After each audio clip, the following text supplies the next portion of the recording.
ऐसे दस्तूर को सुबह बे नूर को मैं नहीं मानता, मैं नहीं जानता। जुल्म फिर जुल्म है, बढ़ता है तो मिट जाता है, खून फिर खून है, रहेगा जब जाएगा।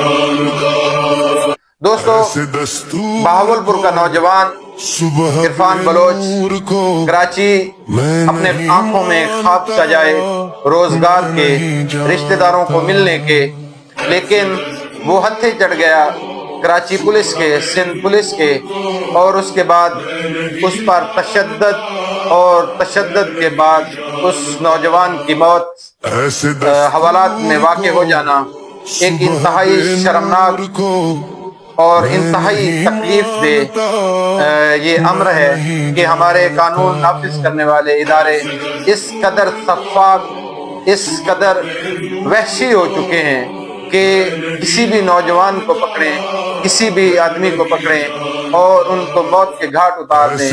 यहाँ कोई पूछने वाला नहीं। क्या यहाँ जंगल का कानून है? पाकिस्तान में अब जंगल का कानून चलेगा कि ये पुलिस वाले जिसको मर्जी पकड़ें और उसको मौत के घाट उतार दें। खुदा के लिए आप भी इंसान हो, पुलिस वालों आपकी भी औलादें होंगी और उन औलादों को पालने के लिए आपने भी मेहनतें की होगी।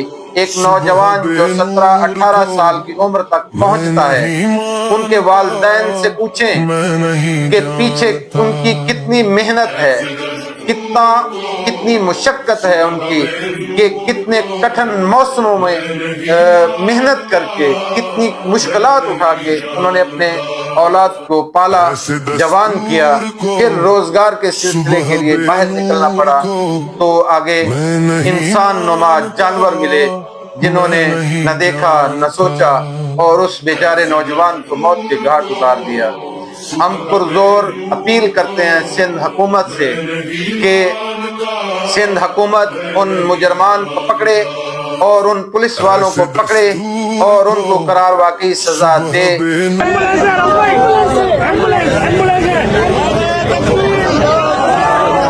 हम लाशें नहीं उठा सकते। अगर यहाँ पे आईजी का बेटा होता, एसपी का बेटा होता तो सब यहाँ पे अपने वो मजलूम उनको कत्ल, उनके लिए कोई जुर्म नहीं है।